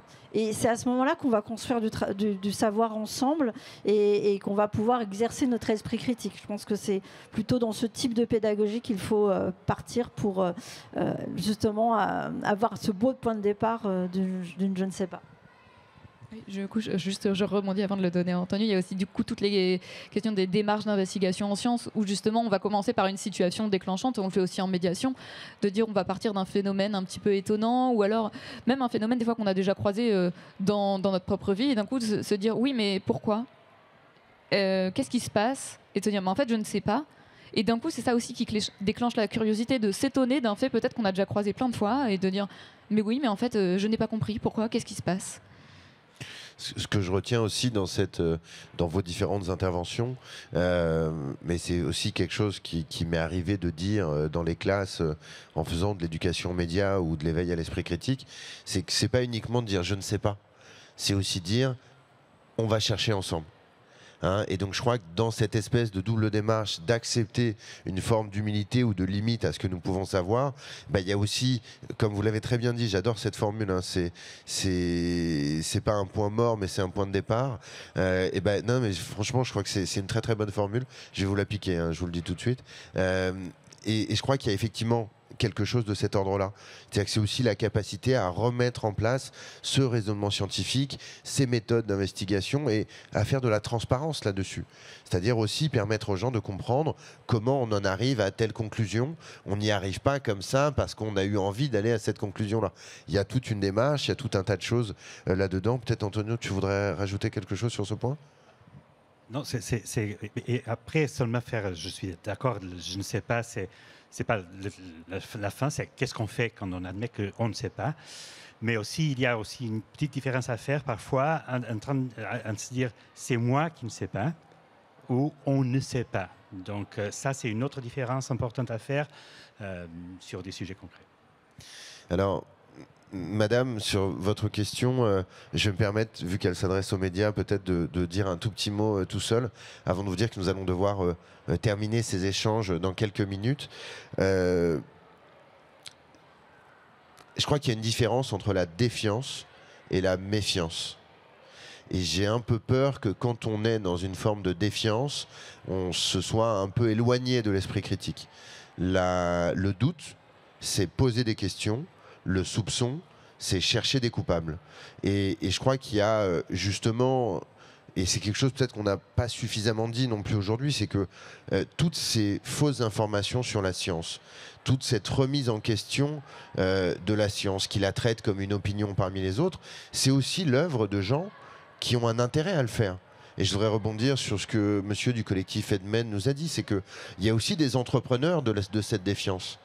Des gens qui gagnent beaucoup d'argent à raconter n'importe quoi à nos concitoyens, en particulier en matière médicale, et qui, avec la pandémie, ont non seulement trouvé un immense écho, mais surtout une énorme audience et le jeu des algorithmes faisant aussi cela et poussant tout un tas de gens bien questionnés vers de bien mauvaises réponses. Je crois que la méfiance qui existe aujourd'hui vis-à-vis des sources d'information dans leur ensemble, de nos institutions d'ailleurs dans leur ensemble aussi, eh bien, elle a des raisons valables et elle est aussi le fait de cette instrumentalisation par tout un tas de gens qui en tirent un énorme profit, qu'il soit financier ou uniquement d'audience ou de visibilité. Et donc je crois qu'il faut là-dessus arriver à placer un curseur. Ce qui est certain, c'est que la vérité en tant que telle qu'une valeur partagée de tous, ça n'existe pas. Ce qui existe, ce sont les faits.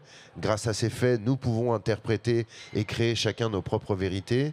Mais je crois que dans l'idée de la défiance, il y a quelque chose de plus que dans s'interroger sur est-ce que ces médias, est-ce que ces institutions nous transmettent les faits et la vérité. Et donc je crois qu'il faut faire attention à ne pas se tromper là-dessus.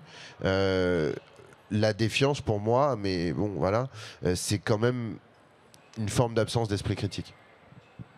Je crois qu'on va s'arrêter là malheureusement parce que les travaux dans l'immeuble vont reprendre et donc ils vont nous empêcher de discuter en très grand groupe, mais bien entendu nous pouvons continuer la discussion à plusieurs. Je voudrais avant de terminer déjà remercier la Cité des Sciences et de l'Industrie, Universcience, de nous avoir accueillis, de nous avoir permis de vous exposer tous ces propos et d'avoir tenter de répondre à vos questions. Je voudrais vous signaler une superbe série de 8 vidéos qui sont sur le blog.fr, infox, point d'interrogation, riposte au pluriel, point d'exclamation.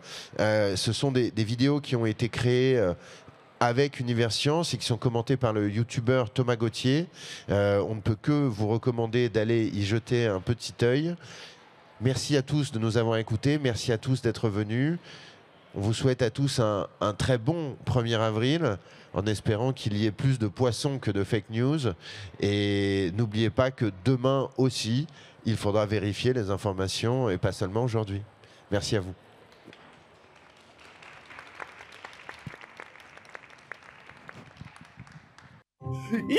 Yes! Superbe nouvelle tout le monde. Il y a une étude qui vient de démontrer que le changement climatique, ça sauve des vies. Plus besoin de lutter contre le CO2. Je vous jure, je vous partage l'article tout de suite. Et voilà, allez lire ça. Bon, ben, je vais aller faire rouler ma voiture pour aucune raison, moi. C'est parti. Attends, Thomas. C'est un fake. C'est pas ce qu'ont montré les scientifiques dans leur étude. Moi, j'ai inventé un outil pour donner la parole aux scientifiques du climat et rétablir la vérité. Allez, on en parle.